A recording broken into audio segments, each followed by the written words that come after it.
Welcome to another installment of Skelly's Garage. In this episode, we pick back up on fixing Faff, my E39 BMW 540i. When we last met, you saw me take most of the rear suspension apart on the left side and find obstacle after obstacle, from a snapped bolt in the swing arm to a washed out wheel carrier, all while the countdown clock to getting the car to the body shop to get the rust repaired kept ticking away. We rejoined the action a little over a week before the appointment, as I prepared to remove the old, unsuitable wheel carrier. So, is this going to work? Probably not. But I have a fully charged gun, and I have the right socket. Here goes nothing.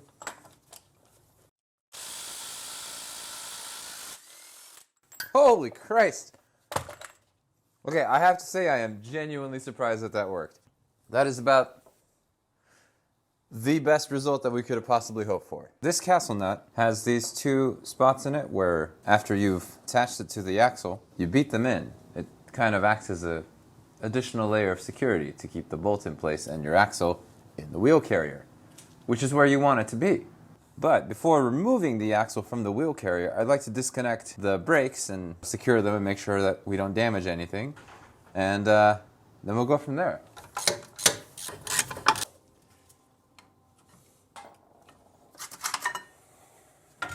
Now what I did there is just a little trick that you learn from the pioneers. You stick your screwdriver in through one of these holes and you push the pads back so that you have the ability to pull the caliper off. Pop the brake pads out. We got pretty even wear. Honestly, not bad. I can't say I was expecting much, but it's always nice to know when parts don't need to be replaced.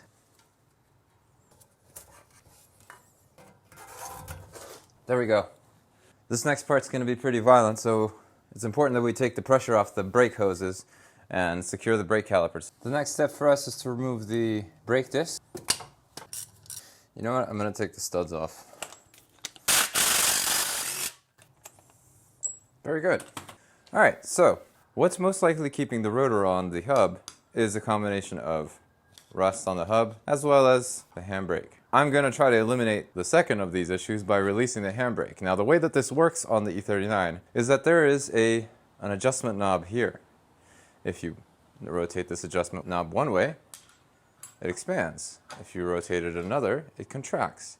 This adjustment knob controls how wide the brakes are set in the default position. You want them to be basically wide enough so that when you try to put the rotor on, it doesn't fit, and then you click it back one or two clicks and you put it on, and that should be all set. They've also included this handy dandy access hole, which you can put a screwdriver through once you remove the lug bolt, and then adjust the knob appropriately. The reason that I'm showing this to you now is because, well, there's no way that you're going to be able to tell what it is that I'm doing. Also because I want to make sure that when I do spin it, I spin it in the right direction. And it looks like I need to spin it down towards the ground. Let's make magic happen. So, I was going to do that, and then I realized that if I do this, the wheel hub rotates just fine. So, it's not the handbrake that's holding the rotor in, it's corrosion. Surprise!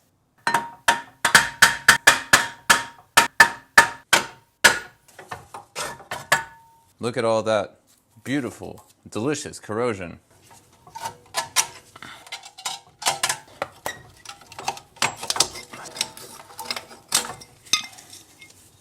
Then this guy unfolds, this hook comes loose, and now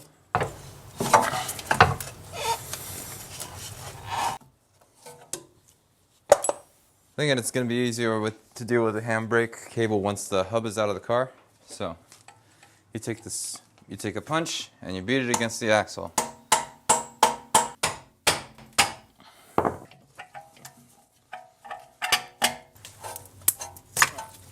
What I've done is just disconnected the ABS sensor because I'm not exactly sure how I'm going to get it out of this hub. It seems pretty stuck in. Right. That's how we remove the hub.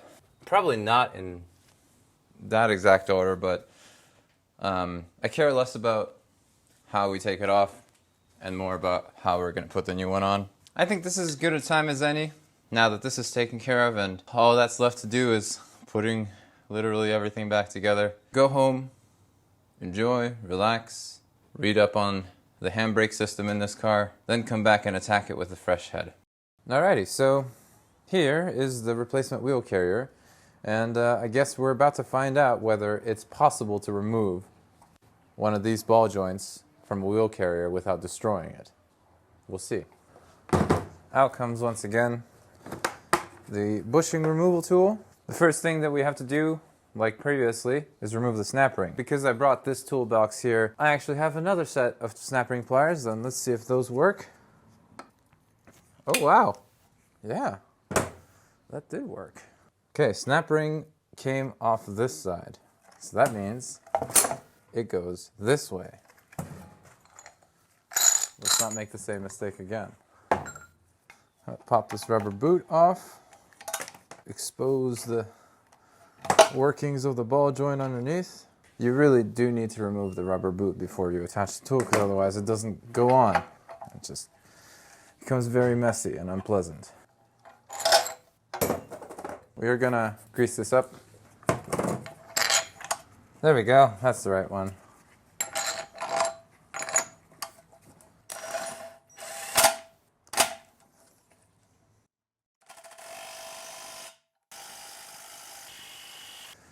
Good news, the wheel carrier that I bought proved to be a little bit more resilient than the previous one.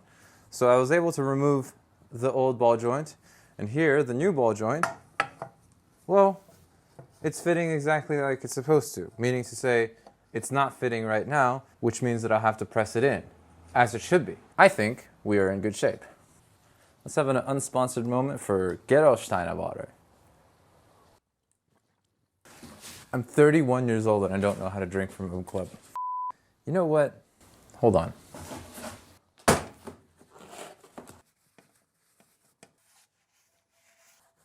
Sometimes I wonder what color things were from the factory. Like, I think this brake shield was probably black. This was unpainted. The wheel bearing housing was definitely painted, but it's cast iron, so rusted immediately. Probably within the first year.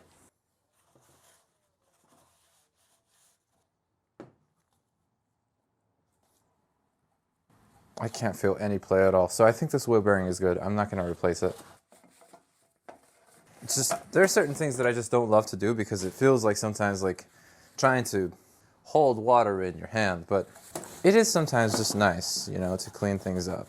Get a few pitch black cleaning rags. Nice. Okay. So, I don't have, wait, I do. I've lost my fucking mind.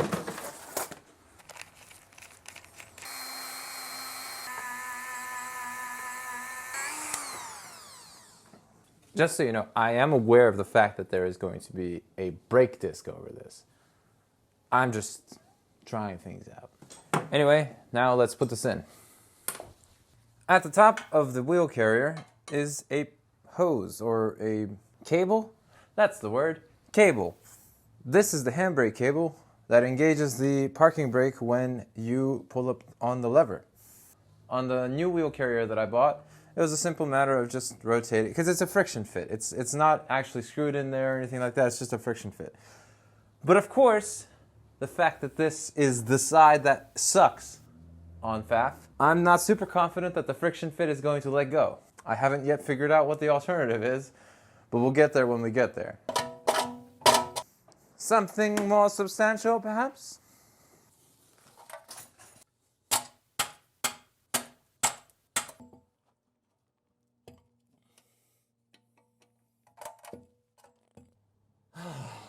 Scope creep. I hate scope creep. I hate scope creep. I hate scope creep. I hate scope creep. I hate. If you're wondering what scope creep is, it's when you try to do what seems to be a simple job and then the rear left side of your car fights you the whole way, causing you to buy and replace things you didn't plan for. This is a sign of bad PM, but here PM doesn't mean project management. It means previous maintenance. The handbrake cable won't come out of the old wheel carrier. I can cut the cable off, but then I'd have to replace it, which, I mean, it's scope creep, which, how did we wind up here again? Oh yeah, scope creep. So I don't really want to do that. On the other hand, if I cut the cable off, then I can finally start assembling. I don't know. I mean, even if I did get it off, I'm just not sure what shape it's going to be in. And maybe it might be just better to replace it anyway, now, for peace of mind. I'm going to let this penetrant try to soak in for maybe another 10 minutes. And then if it doesn't work, we're going to cut it off and proceed. I got a week left, friends. This car has to be in the body shop. Here's the deal. I spent a fair amount of time trying to wrestle with this. It's not happening.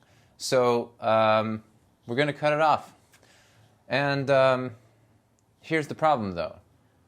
Per the BMW repair manual, the way to replace the handbrake Bowden cable is to remove the exhaust, then remove the drive shaft. I am not going to do that.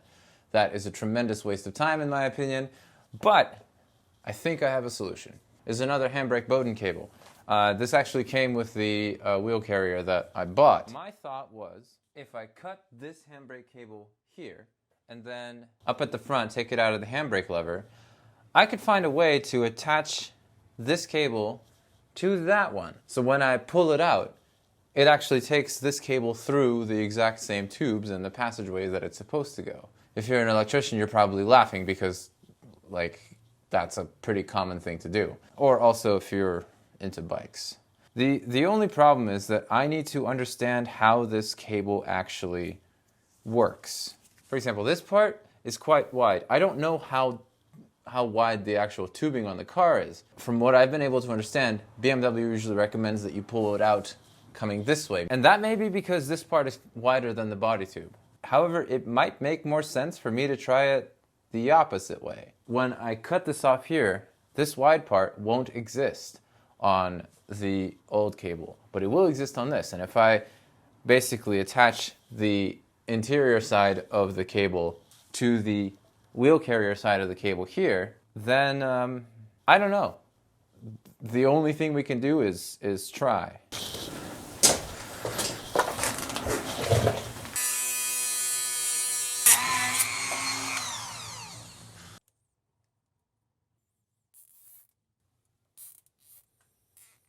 Now you can see the two handbrake cables have been zip tied together.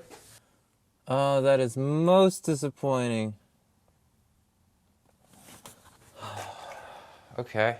I feel like at this point I should probably print this on a shirt, but there has been well, it's not really a complication. There has been a revelation. The way that the handbrake handle works is that at the base of the handbrake handle, there's a loop through which you put the handbrake cable. That loop butts into this end of the handbrake cable, and it allows the Bowden cable inside to move. The problem is that for this plan to work, using the old cable to route the new cable through, I have to take the handbrake handle off. And of course, the alternative, as I said, is to do it the way that the BMW manual says, which is to drop everything. And honestly, I just don't think that that's a good idea. There are, like, that just screams like it will invite massive scope creep. I really just don't want to do that. What I would really, really hate to occur is trying to pull this cable through and then finding another point in which it won't work. That would be very disappointing.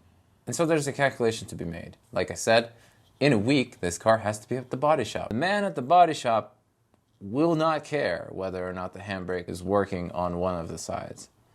So I guess what I'm trying to determine is what to do if this doesn't work. Honestly, one of the things that I'm arriving at is nothing. Because if this doesn't work, I can just return things to the way that they were, take the car to the body shop, pick it up, and then once everything is sorted out, or maybe even do it there, because he's going to be taking things apart. Basically, if I'm unable to make this work now, I don't care. It's going to be a pain to get this to the body shop either way, because the body shop's about 45 minutes away and I have to drive it. You know, it would be kind of cool if I was able to just tow it. You know, put it on some sort of rolling platform, if you will, and then attach that to a strong, robust vehicle that could then subsequently use its might to pull that rolling platform a distance. Unfortunately, I don't have such a thing. Anyway, I'm not doing this tonight. We know that removing the handbrake handle takes some time. And it's not time that I have right now. So we'll pick this back up tomorrow. So, I consulted with the advisory board. By that I mean I sat and thought about it for a little while staring wistfully into the middle distance. And what I decided was that I'm actually not going to replace the handbrake cable right now. I know that sounds insane, but here's why. On both sides of the handbrake cable is this shoulder. I imagine that this shoulder, also existing on this side, prevents the handbrake from going into the cabin any more than it really needs to. So, even if I spend however long it takes to take apart the handbrake lever, which I know is not fun, it's probably not going to work. And then I'm going to wind up in this same position anyway. So, what I'm going to do is I'm going to leave this wheel without a handbrake because it is more important for this car to drive out of here and go to the body shop than it is for me to get this exactly right. When it gets back, of course, I'll make sure that everything is squared away. I don't like temporary fixes, or in this case, the lack of a fix on a temporary basis. However, I'm not going to let idealism get in the way of me getting this car to the appointment that I set like 5 months ago. Make sense? Great. All right, that's disconnected. That's the handbrake cable, coiled up, ready to go. Now the cable's secure and it's not going to fly around anywhere. We have taken apart everything that we need to. So I just need to now remove this arm, replace them. Then we can get started on putting everything back.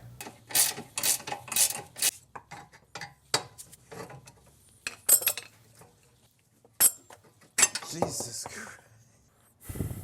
Wow. Are all of these going to be like this? If that's the case, I don't want to do this anymore. New control arm going in.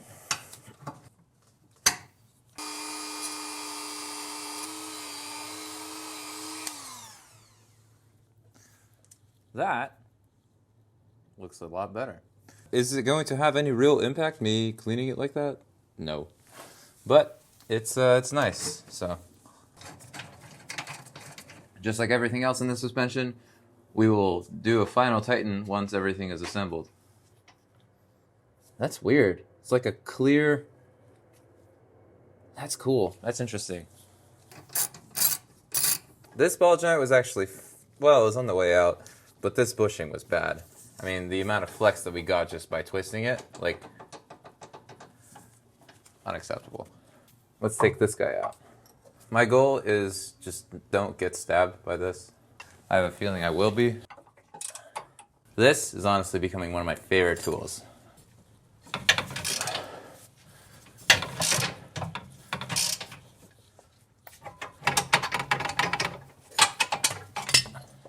All this control arm out. Oh. A couple of episodes ago, during editing, I noticed a crack in this bushing. But it actually looks like it's designed to have that. Maybe to provide some flex. I'm not really able to move this very much. But, you know, we're already in here. We already took it off destructively, so. Aside from a couple of things, our replacements are actually going to be mostly Lemfeder. This is a TRW control arm replacement. TRW is an original provider of suspension components, so I expect to be pleased with the quality of this part, and it looks good, so let's put it in. Hang on. I didn't get any bolts. TRW? No hardware? How could you do this to me? Unlike most complications, this one is self-inflicted, so please hold while I check my order history.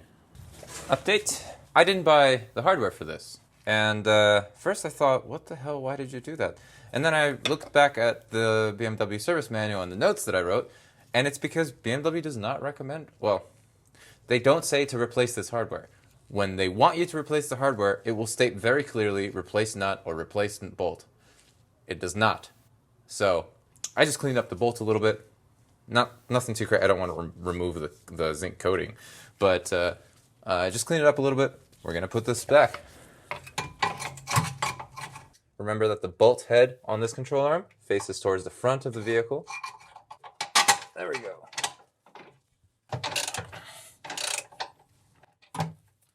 We still want this arm to be able to move.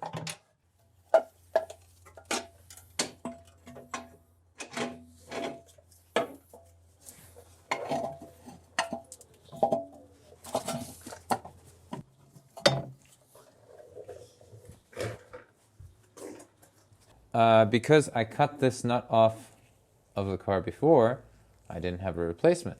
So I went to the hardware store and I bought another one. This is the top grade bolt, so it should be able to withstand the torque application that I have to put onto this. Let's tighten these down a bit. This one's a little bit complicated, as is this one, but this one's more so. You have to use a combination of two wrenches. Obviously you have your 22 millimeter wrench over the nut, but you also need to hold on this hex bit, which I believe is 10 millimeters. Let's find out.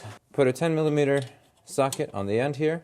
You want to make sure that you're tightening by the nut itself, not the ball joint. Let's torque that real quick. I gotta find the torque rating. The best way to torque a nut like this is using a crow's foot wrench. So we put it on the nut. There we go. You do have to move it around a few times, obviously, to make sure that it goes all the way correctly. But that's the price you pay to making sure that your control arms are torqued correctly. You don't want those falling off. With this control arm, it's the same thing, except that the part of the ball joint that sticks out that you have to hold is a 7 millimeter. One thing I forgot to mention, if you use a crow's foot extension with a torque wrench, it has to be perpendicular. The reason for that is because of how torque wrenches work. They calculate torque based on force applied over the length of the lever, and if you have your crow's foot extension go to the top of the torque wrench like this, you are effectively lengthening the lever. It would be a greater force that would be exerted on that fastener before the torque wrench would break over. So that's why you have to do it at a 90-degree angle. The more you know. Now that these two control arms are all set, let's put in the swing arm, the new integral link, and we'll install the ball joint.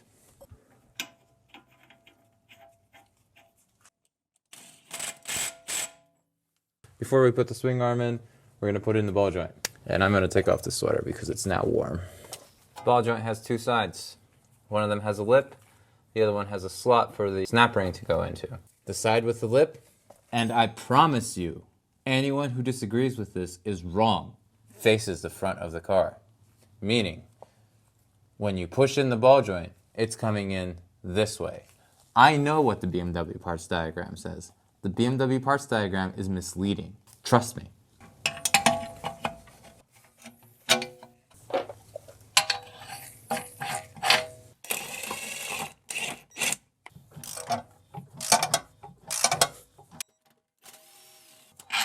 All right, here's the snap ring. That there is a ostensibly repaired ball joint. Great. I do have to give credit where credit is due. That ball joint removal tool from Bav Auto, man, that's an awesome tool. That works really well. Now that the ball joint has been replaced, I'm going to put in the swing arm. Well, before we do that, I'm always a little bit nervous of this stupid thing. I just don't want to die.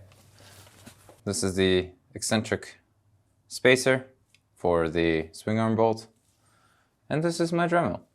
I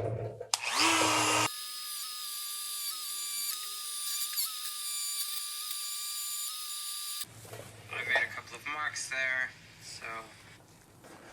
so I just looked at the old footage.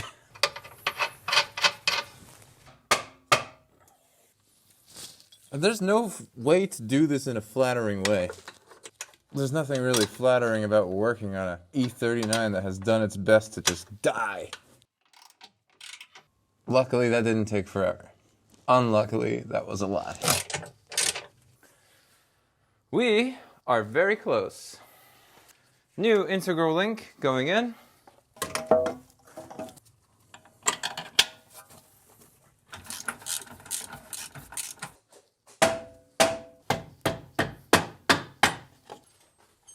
All right, so that's the integral link, top and bottom sorted. The bottom gets a brand new nut. Hooray! It's a complete suspension. Well, mostly. I mean, I still have a few things that I need to tighten up, but it's late and I need to go home because tomorrow is a work day. I will get to this after work. It's gonna be great. I think this is a good time for us to hit pause. But don't worry, viewer, we'll be back next week with more Faff on your screens. Or if you're a patron, you can view the episode tomorrow. Did I say next week? Yes, I said next week. You can find out all about all sorts of exciting things, such as, did I get Faff driving? Did Faff make it to the body shop? And did I finally get a haircut? As always, thank you so much for watching, and a huge thanks to my patrons who support this channel. It makes me extremely happy to deliver content for y'all, and I genuinely appreciate hearing from you. We'll see you soon. I love you.